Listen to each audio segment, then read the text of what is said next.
విదేశాల్లో చదవాలనుకుంటున్నారా? అయితే విదేశ్ కన్సల్టెంట్స్ ని సంప్రదించండి.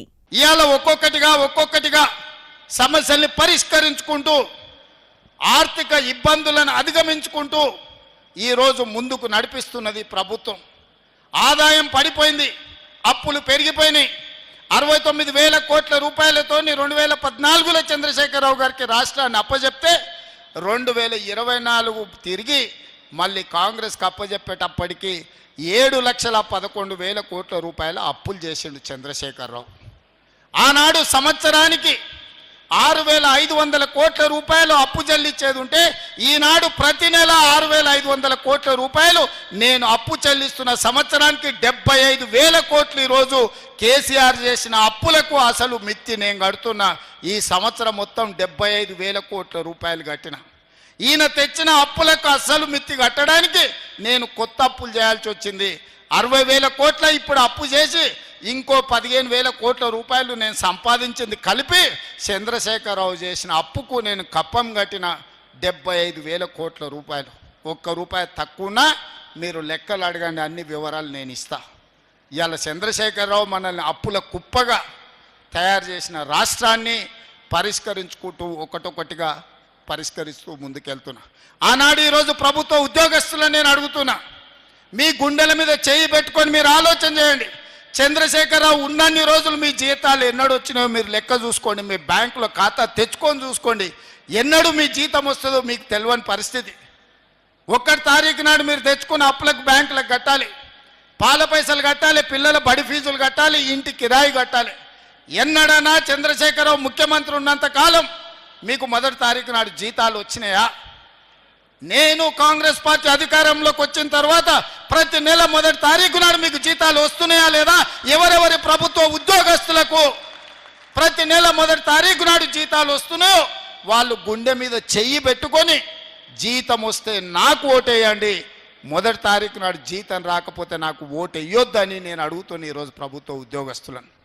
ఇవాళ రిటైర్డ్ ఉద్యోగస్తులు 35 ఏళ్ళు ప్రభుత్వానికి సేవలు అందించి తమ జీవితాన్ని సర్వాన్ని ఈ రాష్ట్రానికి అందించిన ప్రభుత్వ ఉద్యోగులు రిటైర్ అయితే రిటైర్మెంట్ బెనిఫిట్స్ ఇవ్వడానికి ఈరోజు ప్రభుత్వం దగ్గర పైసలు లేని పరిస్థితి.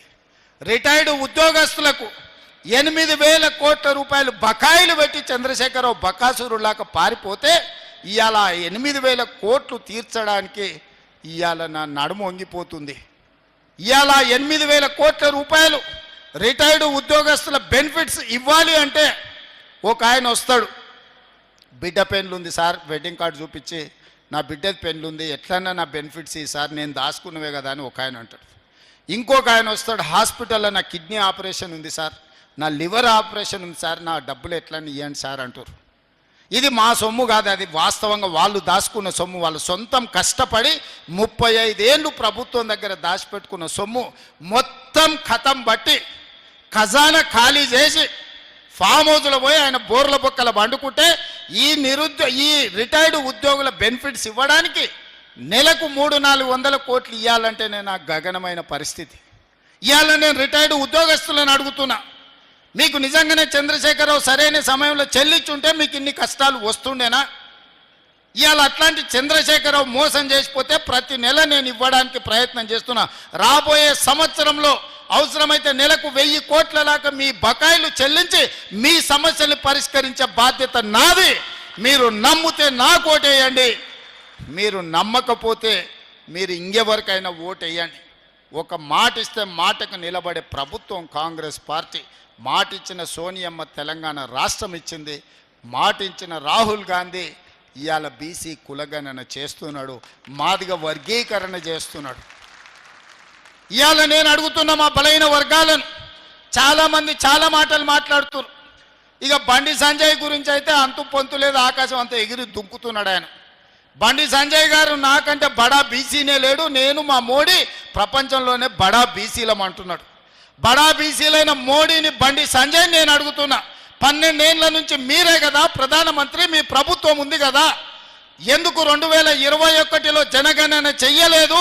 జనగణనలో కులగణన ఎందుకు చేర్చలేదని నేను బండి సంజయ్ని మోడీ గారిని నేను అడుగుతున్నా. ఇవాళ ఇక్కడ ఉన్న ఈ సమావేశాన్ని చూస్తున్న మా బలైన వర్గాల మిత్రులను నేను అడుగుతున్నా, మీరు గుండెల మీద చేసుకొని చెప్పండి, 100 ఏళ్ల నుంచి మీ కులగణన జరగకపోతే మీ సోదరుడు రేవంత్ రెడ్డి ముఖ్యమంత్రి అయిన తర్వాత నెల రోజుల్లోనే మీ 100 ఏళ్ల సమస్యను సంవత్సరం లోపల ఇవాళ కులగణన చేసి లెక్కలు మీ ముందల పెట్టినా లేదా? నిజం చెప్పండి, మీ కులగణన 100 ఏళ్ల సమస్యను నేను పరిష్కరిస్తే నాకు ఓటేయండి, 12 ఏళ్ల బండి సంజయ్ మోడీ పరిష్కరిస్తే మోడీకి ఓటేయండి అని చెప్పి మా బీసీ సోదరులను నేను అడుగుతున్నా. సుమన్ టీవీలో మీ పర్సనల్ అండ్ బిజినెస్ ప్రమోషన్స్ కోసం కింది నెంబర్కి కాంటాక్ట్ చేయండి.